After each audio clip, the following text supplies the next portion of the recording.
take it slow. Got that fire roar. Wheels of fury tear the track. Hear that engine soar. Me mad, shifting gears, push it to the core. Killer Kyle on my tail, feel the tension roar. Ain't no rules in this game, every breath I fight. Pound the pedal, scream for speed through the endless night.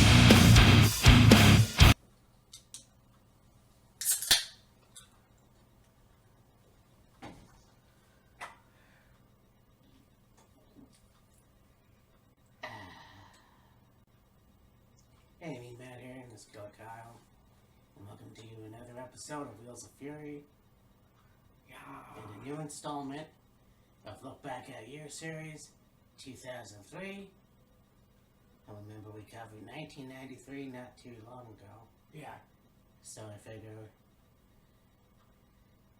well, not the best year. Let's talk about 10 years later. Yeah, exactly. Yeah, 2003 was an interesting year, WWE-wise.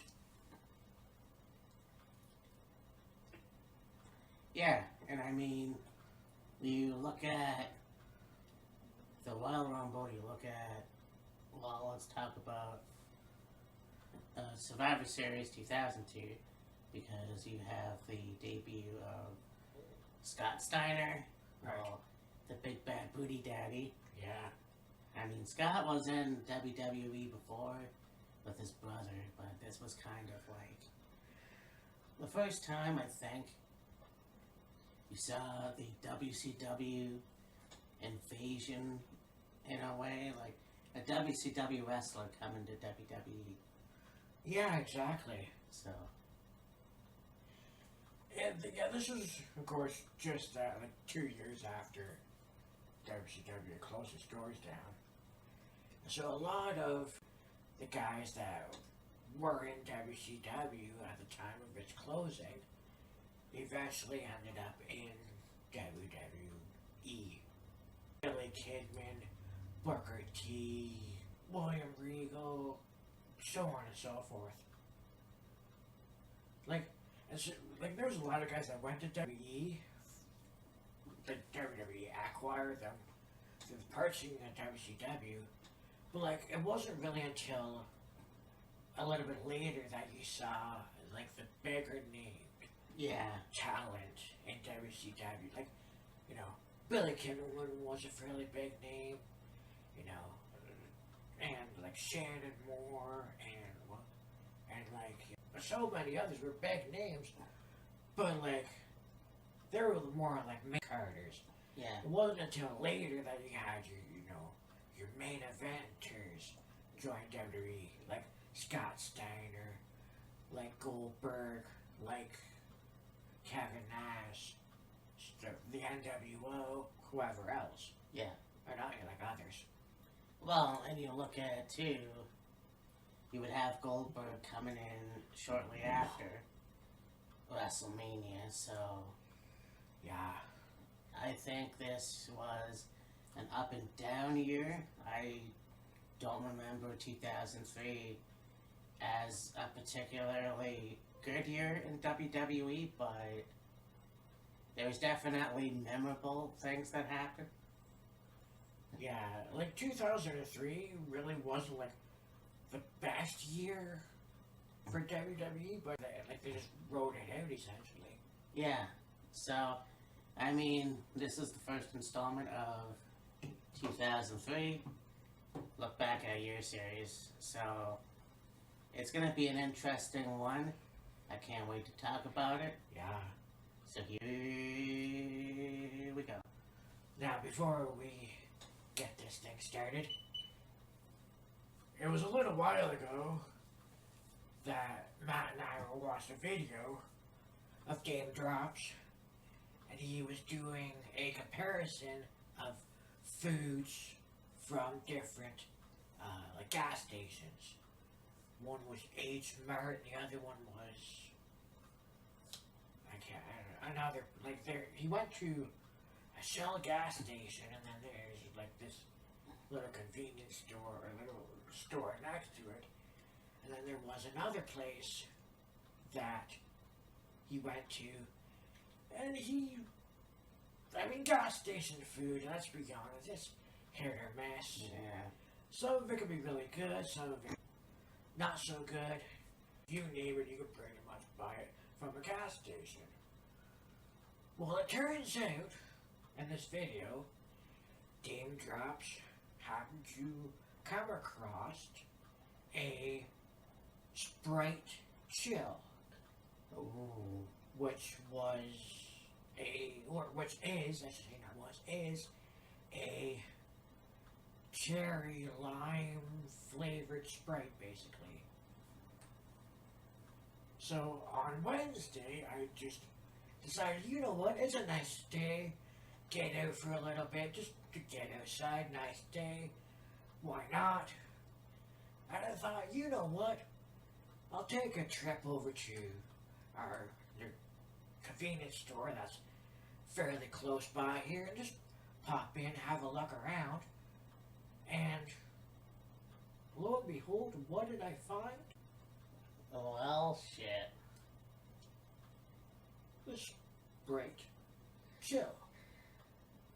I didn't know, see, and that's the thing. Sometimes in Canada, we don't get this. Like right away, at least. So, I mean, I was actually surprised that we got this. The spiced Coke, yeah. So, Now, I'm not sure, like, when this came to Canada, but I figured, you know what, I bought a couple bottles and was like, why not? Let's give her a whirl ourselves. yeah. Dame Drops really seemed to like it. Yeah, it's a cherry lime Yeah. Sprite. It's two of my favorite flavors. Cherry and lime together. Yeah. I mean, like, Sprite on its own is pretty good. You know, lemon lime soda. So, Yeah. like, you throw cherry in there. Hey, there's really no smell. No, it's not. But, yeah. It's all here. That's good.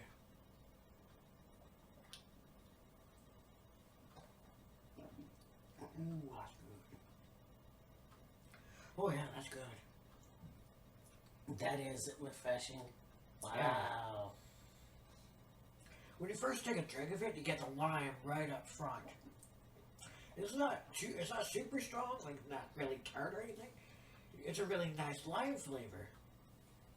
Then when you swallow, that's when you get the cherry flavor. The cherry comes after. Yeah. No, this is really good. Holy shit. Yeah. Yeah, see, it's been a long time since I've had Sprite, so yeah, this is actually really good. And I figured it would be. Yeah.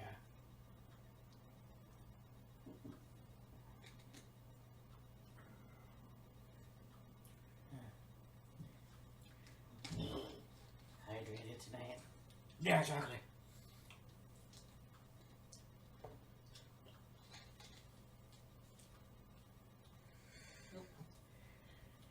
Now.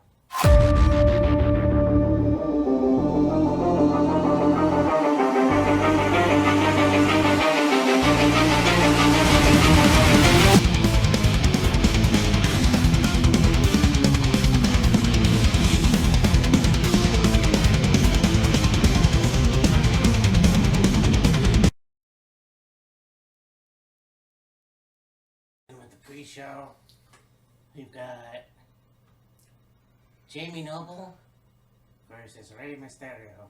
Yeah. Now, interesting fact, Rey actually debuted a year before in Yeah. WWE. When I saw the vignettes, I was like, cool, a Mexican wrestler coming into WWE. So, I mean, it was pretty cool to see him debut on SmackDown. Yeah. Obviously, he's still active today, Yeah. which I think is pretty cool. But this match was, well, we didn't see it, so. No. I mean, I'm sure it was a good match. Like, Rey Mysterio is one talented wrestler. Jamie Noble's very, very talented himself. So like, I'm sure the match was really, really good. I mean, when you look at his career, he's had the tag team career, he's had a very stellar career in Ring of Honor. Right. And then, you look at now him being a road agent or like a backstage, Yeah. like security, I guess. Something like that, yeah. But, and if he could, they could still step in the ring. When I say they, I mean a lot of the Sean DeFari and Petey Williams. Yeah, I don't know if Sean DeFari will ever get in the ring and wrestle again. Petey, who knows? And I said this too, I think it's funny that Bobby Roode is now a road agent, talent agent, whatever. Yeah. I think a producer, actually. Producer. Yeah. So, I mean, shit, if Scott D'Amore comes in willingly, we'll see. Yeah. We'll have a reunion.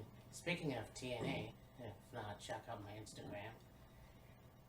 We have the invasion, so to speak, of TNA and WWE.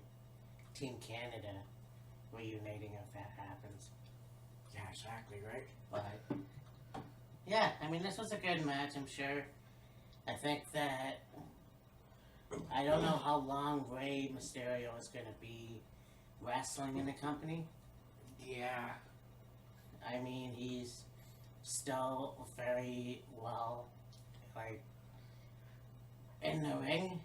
Yeah? And he hasn't only been injured in a while. No. Of course, now that I say that, it'll probably happen.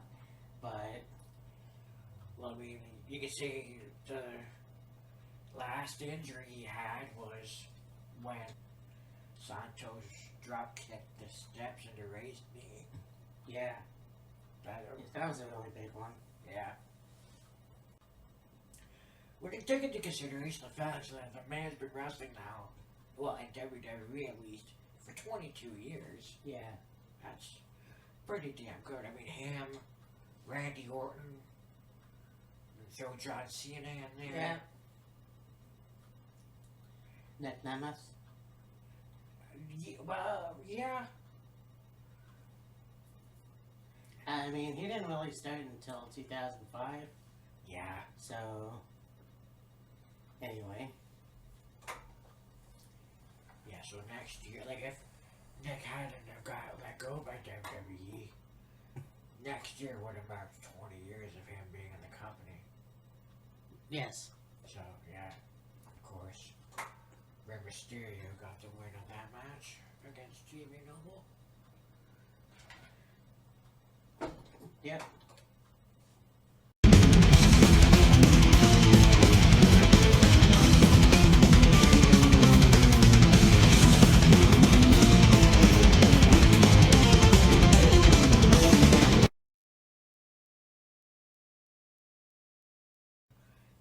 So now we go on to Chris Jericho versus Jeff Hardy. Yeah, this was pretty cool. I mean, we all know how good Jeff Hardy is as a high flyer. Yeah. Obviously, Chris Jericho being versatile in the ring. Like, he can be the high flyer, he could be a brawler. This match was pretty cool, and I think that it was a close call. But, you know, it was just Chris Jericho was, I guess, strong enough that day and won with the Walls of Jericho. Yeah. I think there was one point where you had Jeff, it almost looked like he was doing his own version of the Code Breaker. Yeah. So, I mean, that's like before Jericho really was using the Code Breaker as a finisher. right. So it was kind of like a move he used as in his repertoire. Yeah. But then later he started using it a little more regularly as a finisher or a setup to like the Walls of Jericho. Yeah. Generally he would use the Code Breaker as like his main finish.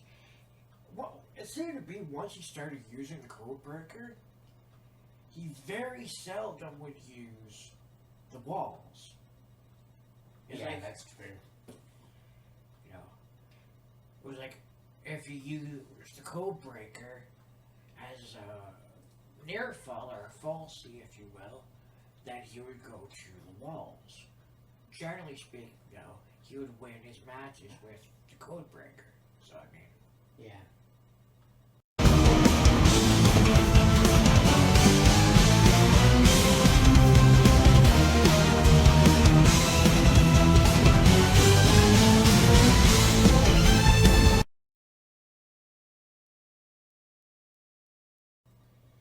Now we move on to a tag team match player.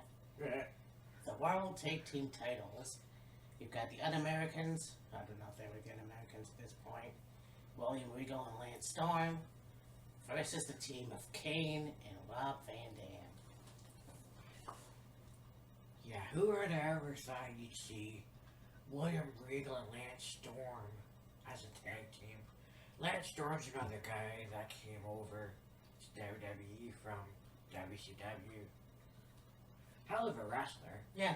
Oh, yeah. And, it's one of those things, too, where it's like a lot of these good wrestlers come from Canada. But the unfortunate part, and this was something I didn't care for back then either. Yeah. I'm not sure why they did this. But you look at the Un-Americans, and it was 3 Canadians and a Brit. Yeah. When I'm like, I understand that either you're gonna have a Canadian person as a heel, or you're gonna have a Canadian wrestler as a face, build them from somewhere Else. in the U.S. Like Yeah. Vince Benoit was from Atlanta, or Christian was from Florida. I mean, Edge was still from Toronto. He didn't necessarily turn heel until 04, I guess. About that, yeah. This was a good match, though, and I Yeah. think that these 4 guys were probably one of the best, or 2 of the best tag teams of 2003 in Yeah, for WWF. sure. Like, you look at William Regal, and he is one of the best brawlers in WCW. Yeah. He had some good feuds in WWF with Chris Jericho, another WCW guy, Rob Van Dam. Yeah. I believe he had a few matches with Stone Cold, I think so, yeah. but this was a good match. You have, I think it was, Regal ended up pinning Kane, and then you have, like, RVD all, like, pissed off. So I'm not quite sure what. I thought it was Kane turned on Rob. No, that was a few months later Oh. when Kane unmasked. That was a interesting one. But, yeah, and I mean, you look at, and I believe this was the Raw after No Way Out, Right. because obviously Stone Cold had his, like, in-ring promo or whatever, and then he had, maybe it was this night where you had Rob Van Dam and Kane have Legion of Doom's last match in WWE. Right, yeah. I think that was the night where those 2 were together. But anyways, Yeah. yeah, this was a good match. And I mean, Kane and RVD, what an interesting tag team they were. Yeah, for sure. You got the high flyer of Rob, you got the powerhouse machine, Kane. Very interesting duo. Yeah. I mean, it's no Team Hell No, but Yeah. yeah, there's just something that rubbed me the wrong way about the Un-Americans. But I mean, Regal and Storm worked well together. Yeah.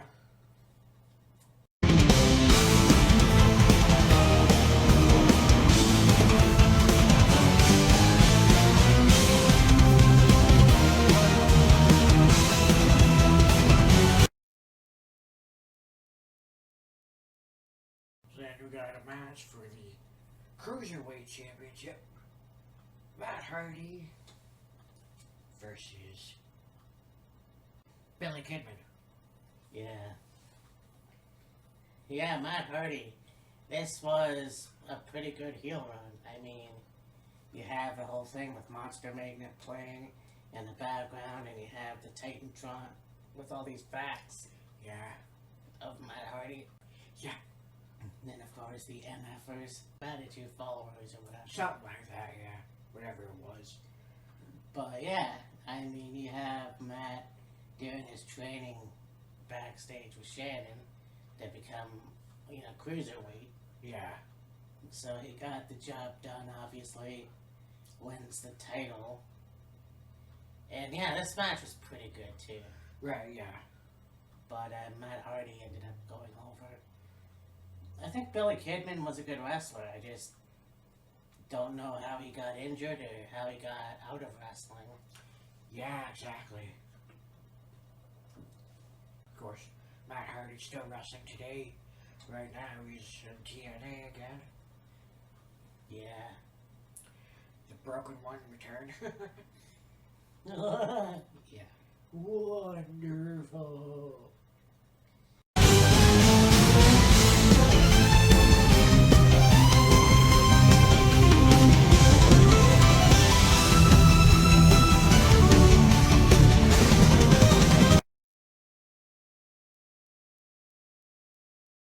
Now we got two big men slapping man meat. Kind of.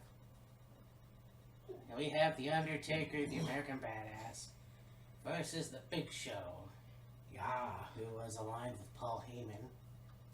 Yeah. And this was an interesting match. I mean, yeah, I say it was interesting. It was alright. Yeah.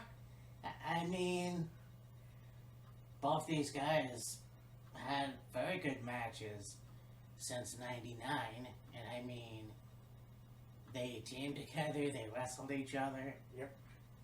Well, this match was alright. Yeah. I mean, you have Big Show get choked out, rather, Yeah. by the Undertaker's Hell's Gate. That wasn't even called the Hell's Gate back then, I don't know. And then Albert comes out and beats his ass. Yeah. So, there's your feud, that'll lead into WrestleMania. Yeah. Then, of course, that train wreck, Nathan Jones comes out Yeah. and wrestles for a bit. But, anyways, that review already happened. Yes. But yeah, Undertaker won. And obviously, I just said that, so.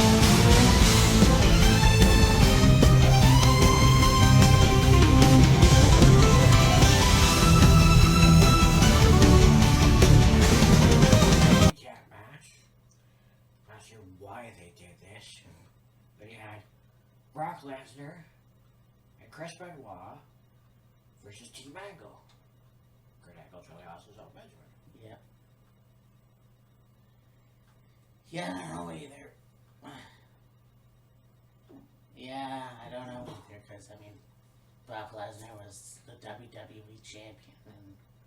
Yeah. God forbid me about titles on the show! But anyways, this was a good match, I guess. It was alright. I don't necessarily remember Brock Lesnar and Chris Benoit as a tag team. No.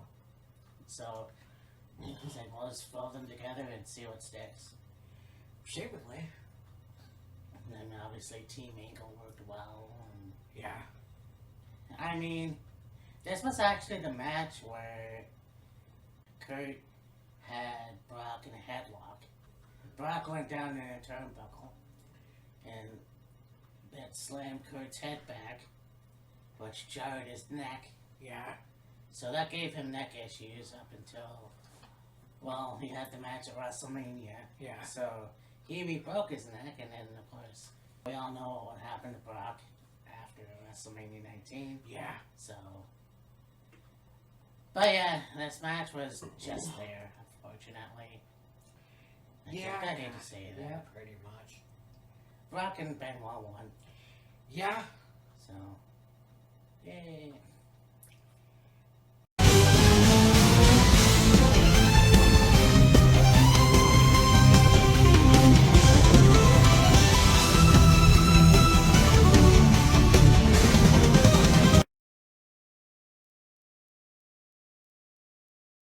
So now we have the World Heavyweight title.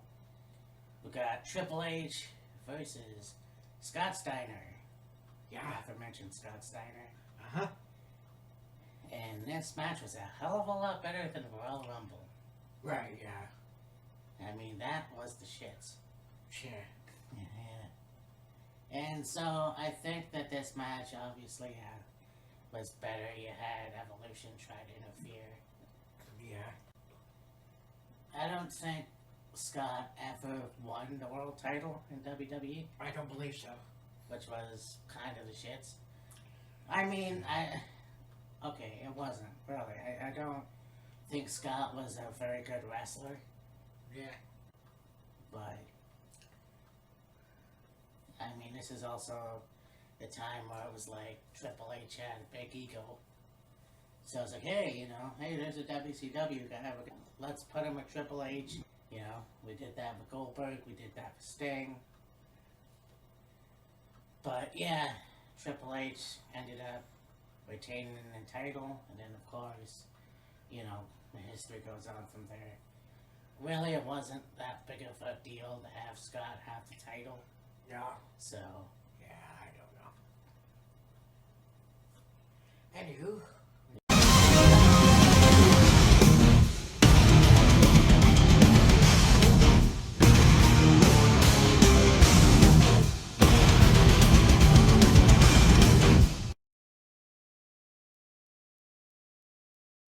On to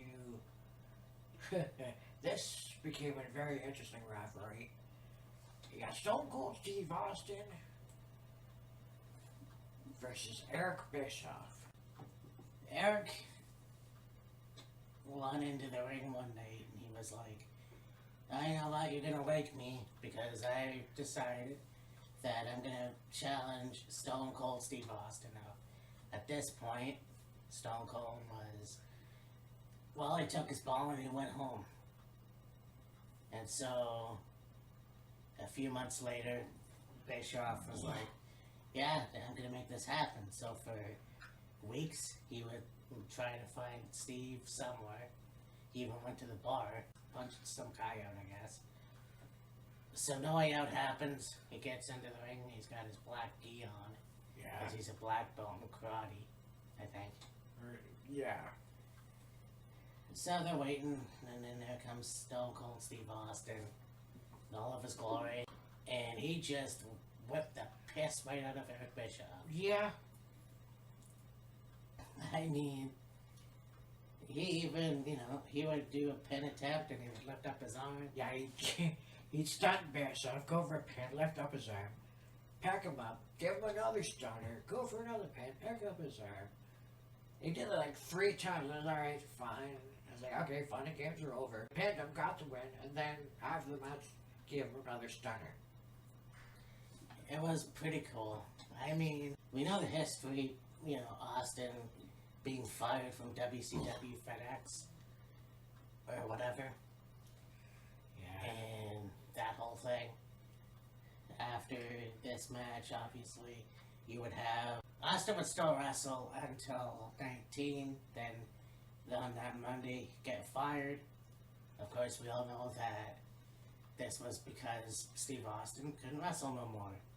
Yeah. So we thought. And then the co-GM thing happened. Survivor Series 03 happened. And then, of course, Steve's team lost. So, yeah. And this was an ongoing thing until, I'm guessing, 2005. I can't necessarily remember when it all Well, actually, Bischoff left in '05. Yeah. So, and then, yeah, so I mean, this was a good match, and obviously, it was gonna be one of those matches where Eric Bischoff was gonna get his ass handed to him. Yeah, pretty much. But man, was it awesome to see! Because I honestly didn't think he would show up at No Way Out. Right, yeah. Because I was like, I wasn't necessarily not a fan anymore, but I was like, alright, I don't know if this is going to happen. If it does, I'm going to ship bricks, but I don't know. Right, yeah. But then the next day, going on the computer and being like, there he fucking is. Yep. So, but yeah, this was awesome. And I mean, Steve's doing a lot today. You know, doing shows for A&E, or he did his Broken Skull sessions a while ago. Yeah. But he's still active, and obviously so is Bischoff. Yeah. I mean, listen to his podcast. 83 weeks. Yeah. So, but man, just the shock and just the crowd must have been hooray just watching this match. Yeah, exactly.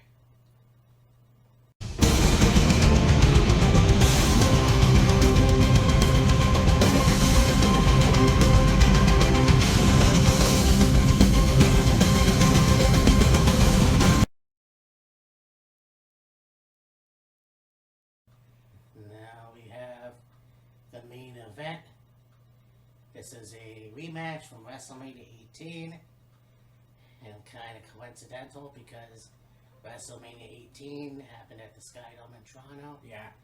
Well, Backlash is here, and I believe the Bell Center in Montreal, Quebec. Man, we? So, yeah, we have Hollywood Rock, or just the Rock over here, Yeah. versus Hulk Hogan. Hulk Hogan, after his match with Rock at 18, Rock wants Hogan to pose in the ring, and they shake hands and they're posing together, and Hogan posing in the ring, and then afterwards, you got Nash and Hulk come out and confront Hogan. Is like, "What are you doing? Shaking Rock's hand and posing and that." And then they both kick the shit out of Hogan, and then Rock goes back for the save, and it's like, all right, Hogan's face again. Whoop-de-doo. We'll see what happens with it. And then they ended up having this match, and Vince screwed Hulk. Vince screwed Hulk. Yeah, he did. I mean, lights go out, lights come back on, Vince is at the ramp, and then The Rock has a chair. Hogan turns around, gets whacked with it, and then of course Rock wins. Then you have Vince coming down. He held The Rock's hand up, and then at the end credits you have Vince take off his shirt and do a pose down, I guess. And then that's it. And that was obviously a precursor to WrestleMania 19, the no holds barred match. Yeah. And honestly, one of the best matches of the night. Or that night at least. Yeah. But this match was alright. I mean, you have Rock beating Hogan up, wearing his bandana. Yeah. And Whipping him with the weight belt, and of course Hulk returned the favor. I mean, honestly, it was cool only because not only a different Canadian city, Yeah. but the roles reversed. Yes. Because, yeah, you could argue that WrestleMania 18, it was in the middle. You had people cheering for The Rock, and then you had people cheering for Hogan. Yeah.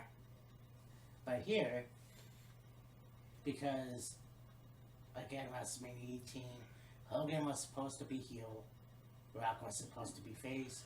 But here in Backlash, The Rock was a heel, and Hogan was the face. Yes. He was the red and yellow. And this was an okay match for what it was. Like I said, it just set up the match for Vince and Hogan at WrestleMania 19. Yeah.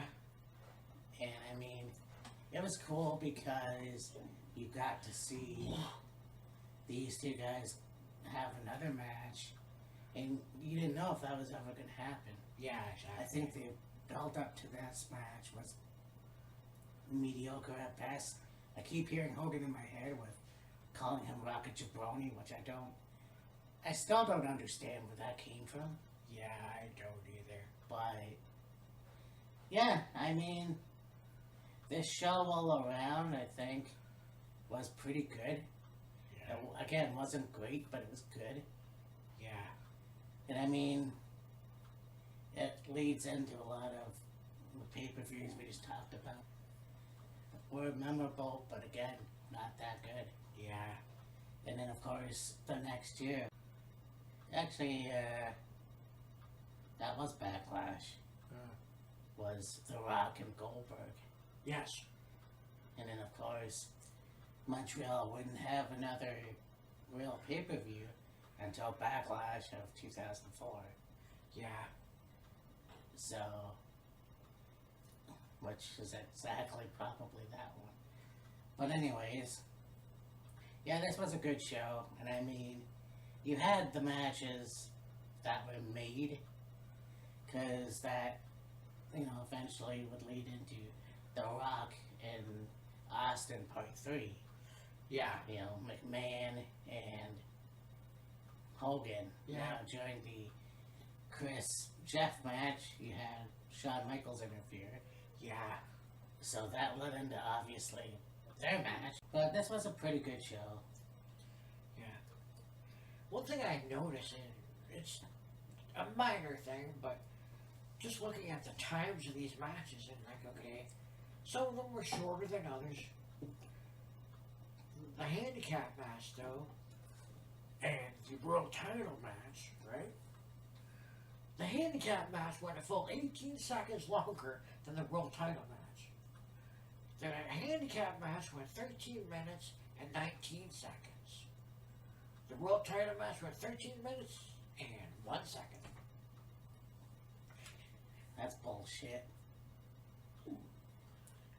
And I mean, once again, Triple H is supposed to be your biggest heel, and you're giving him less time than the triple threat tag team match. Yeah, but I mean, it's like, is there really any point of fussing over 18 seconds? Yeah, true. I mean, shit. The world title match could have gone fucking 15, 16, 17, 15, 18, 20 minutes. It really wouldn't have mattered. Just an observation that I made, though. Oh, no, I know. Yeah, I know. But I still consider Triple H and Steiner better than the one they had at the Rumble. Yeah. Although, I mean, we want to talk about time differences. Okay. The World Tag Team title match and the Cruiserweight title match. The Cruiserweight title match went 11 seconds longer than the tag title match. The tag title match went 9 minutes and 20 seconds. The Cruiserweight title match went 9 minutes and 31 seconds. But the longest match on that card was Taker and Big Show. Went just a little over 14 minutes.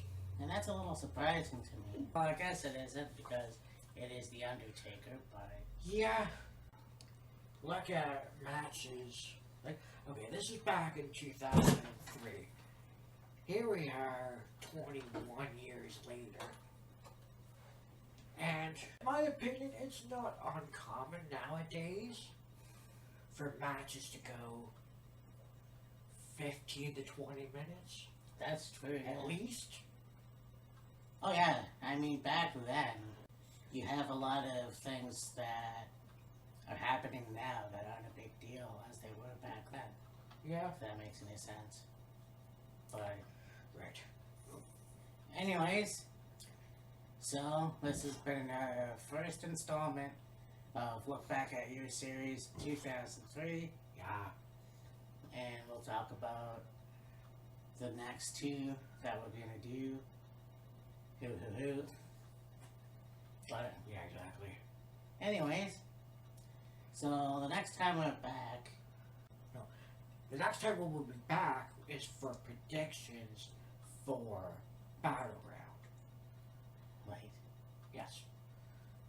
Yeah, so stay tuned for that. And in the meantime, or in between time, I mean Matt, this is Killer Kyle, and we will talk to you next time. See ya. Deuces. It seems to be fitting me. I'm wearing the shirt we're talking about. We're talking about No Way Out from 2003. This shirt's from 2003. Oh, really? Yeah, Holy shit. yeah. And they had a WWE day at Dubai, which is a horse racing track in Toronto area, and yeah, they had several of the wrestlers there. You can meet them, get autographs, packages, whatever. But yeah, the shirt's from then. Yeah. My man over here getting autographs with Tony Wilson and Sable's breastises in his face. Yeah, really. But anyways. Goodbye. The wheels of fury, they spin, they roar. Never halting. The end's now calling.